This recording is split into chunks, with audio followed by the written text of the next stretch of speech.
Hi, you're listening to Delusional Optimism with Dr. B, where we explore human resiliency and learn how people thrive even after adversity. We break down the complexities of the human brain so concepts are simple and relatable. It's fun and empowering to understand how your earliest experiences influence your relationships today. What makes you tick? Dr. B is a speaker, trainer, and consultant who understands emotions and human development from the inside out. Let's dive into today's episode. Here's Dr. B. In today's episode, we're going to be talking about resilience and education. Oh, the places we can go once we know where we've been.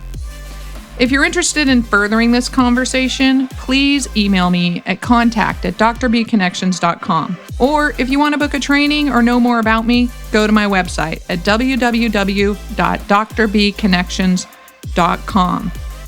Without further ado, let's jump on over to the episode. Oh, the places we can go once we know where we've been.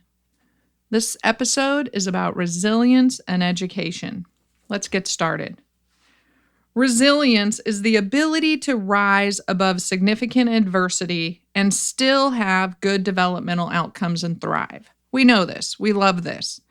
Emmy Werner, my shero of the mother of resiliency research, her quote is, "Buffers, aka protective factors, make us make a more profound impact on the life course of children who grow up under adverse conditions than do specific risk factors or stressful life events. These buffers appear to transcend ethnic, social class, geographical, and historical boundaries." Such an important quote. One of the most talked about protective places for children is at school. I agree to an extent. We need all layers of society to support development, attachment, problem solving, and purpose. Purpose really is at the heart of optimism. This kind of educational agenda will bring about a more innovative workforce and thoughtful citizens. It's time we come to terms with our U.S. history, and in particular, our education system.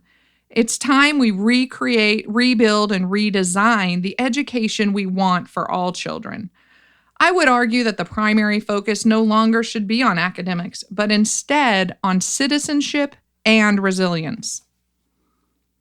Historically, the public education system was tasked with one primary goal: to educate children in order to prepare them to become productive members of society. Let's start by first talking about how the current system of education came to be. In the mid to late 1700s, it's important to note that African Americans, still many enslaved, and poor children were forbidden from a public education. Number two, the primary focus of public education was to develop future leaders who could maintain the country's newfound freedom. So, schools focused on teaching wealthy white male students.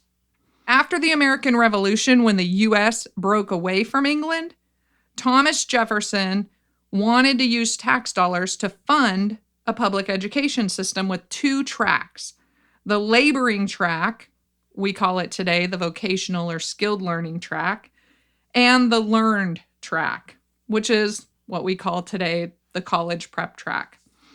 Jefferson's idea, however, did not really take hold until 100 years down the line. And when I say public school for all children, I mean all white children. Now it's the 1800s. Public servants began to really advocate for locally run schools, funded by tax dollars, focused on reading, writing, and arithmetic, and of course, religion, with a capital R. They argued that the way to unify a nation was through a common education. I really couldn't agree more, but we have a lot of work to do, and now's the time to get started. However, there are still problems with this historical philosophy of education and the modern day version we could aspire to build. It gets worse before it gets better, In 1879, federal officials began separating Native American children from their families and forced them to attend harsh boarding schools off the reservation away from their families. They were not allowed to speak their native languages. I don't understand the need of our forefathers to be so insensitive to the family unit. They built our entire country on an economy that tore apart families through slavery and not only stole land, but obliterated the cultures of Native Americans. I'm a white woman. I'm a mom. I'm a passionate progressive. I'm just reporting this history and trying to make sense of how we move forward and learn from our past mistakes. I personally hurt inside when I imagine the pain these Black mamas and daddies endured physically and emotionally, being handled as property rather than people, and having their children torn away from them. I can't imagine. Or the insanity of anyone taking my children to quote unquote educate them and harm them for the sake of citizenship on my land. I don't get it. My clinical brain, though, thinks of it like this, and it's way, way too simplistic. But it's all I've got to explain these organized, accepted crimes against humanity. Here goes. If I can't have it, then neither can you. America was founded by men who were separated from their country, England. They were not attached to a loving relationship with life. They were in love with law and order and establishing a new government. They had to be detached from the impact on individuals and stay focused on the bigger picture of building a country. And a country requires an economy. These forefathers were detached from their emotional brain. For being so smart, they were literally emotionally impaired. We know more now. We use machines to be more efficient and to make more money and save more time. We did the same thing 200 years ago. We used slaves and Native Americans to make more money because it was efficient, completely inhumane, but effective financially. In the early 1900s, we were working from an understanding of development that said children were just mini adults. We now know this could not be further from the truth. Child labor, exploitation, and abuse was common. Mass immigration, 13 million people in the early 1900s came to America. The goal of education became learn to be an American and learn to speak English. However, still, Black children were not allowed to attend school with whites or immigrant children. Separate but equal was the law into the middle of the 20th century. In 1954, yes, 1954, only 66 years ago, were Blacks allowed to attend schools with whites and immigrant children. Now, this did not keep Black people from becoming educated. It really reveals the resilience and strength of this minority group. Africans brought to this country as property, written into the Constitution, originally being valued at 3/5 of a free person. Okay, if you don't know what that means, go read the 3/5 Compromise. Add to this the Black codes that were enforced following the Emancipation Proclamation that basically continued to enslave Blacks to whites by controlling their employment, denying them access to voting, property ownership, education, and a myriad of other rights of citizenship. They were even denied the freedom to gather to worship. I've learned so much during this COVID-19 unearthing of our racist history. And no, I can't get over it. I can't even get past the arrogance of whiteness.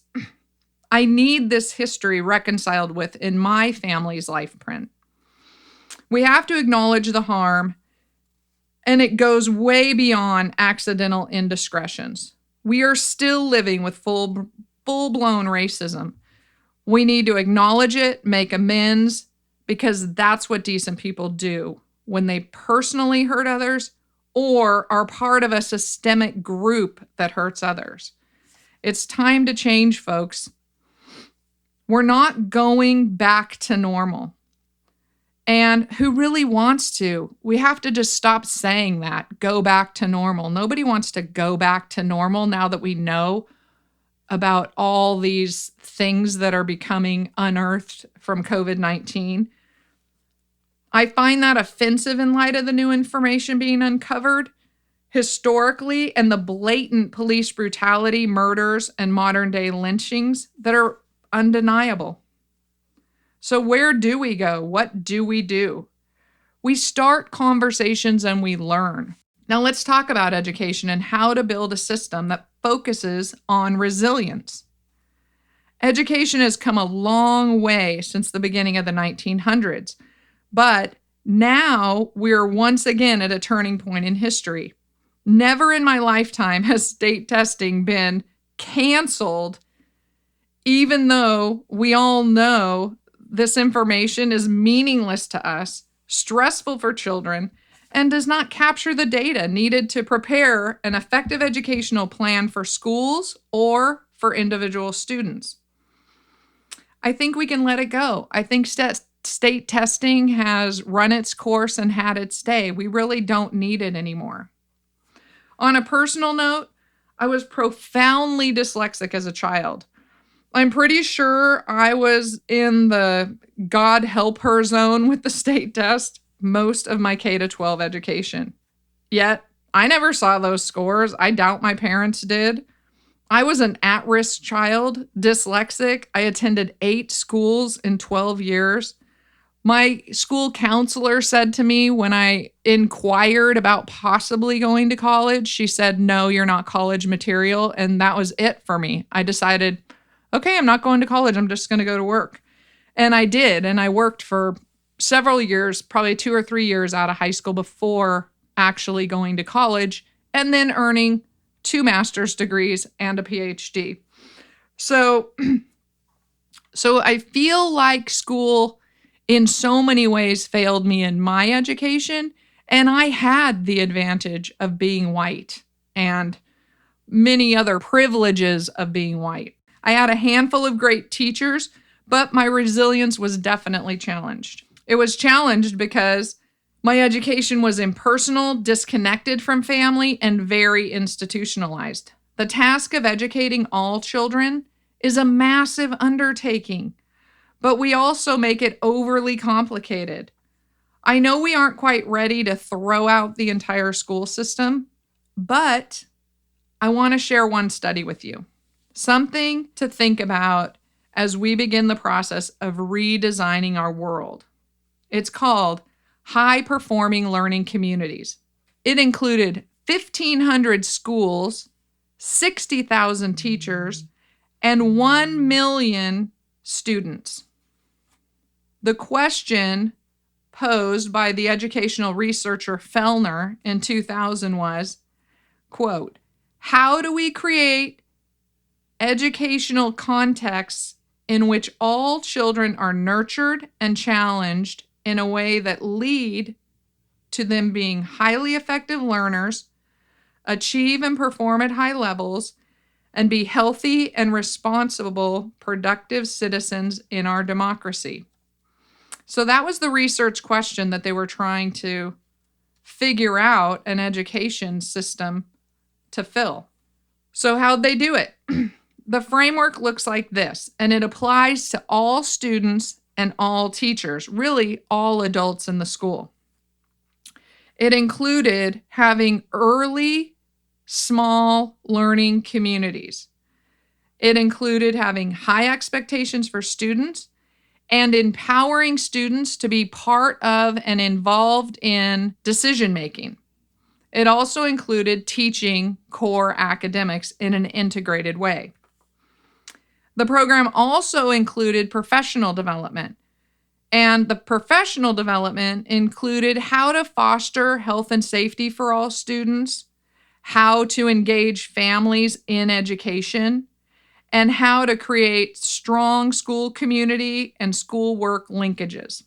The project on high-performing learning communities found that by reorganizing the high school in this way, they were able to reduce dropout rates by 40 to 50%. Okay, that's just astronomical. We have a high dropout rate, and then people just flounder. And then in our racial minority communities, those dropout rates are even higher. So we have a framework and a system that can reduce dropouts by 40 to 50%. We should be all over this. So what do? They built small developmentally supportive learning communities with 120 or fewer students. Every student was linked to a teacher or a student advisor on a personal level. And then they learned in a caring, connected social environment. We just can't do school like small cities anymore. I've been on campuses that have 4,000 students.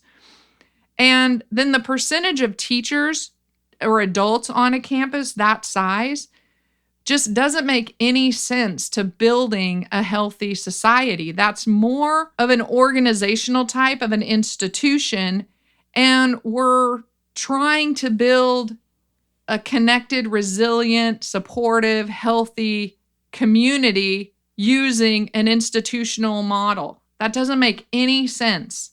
We need to stop. We need to break away from the institutional model of education and move much more into the community, social, emotional, protective factor model of education. If we're going to grow a socially, emotionally educated society, then we do it by being socially and emotionally connected to each other.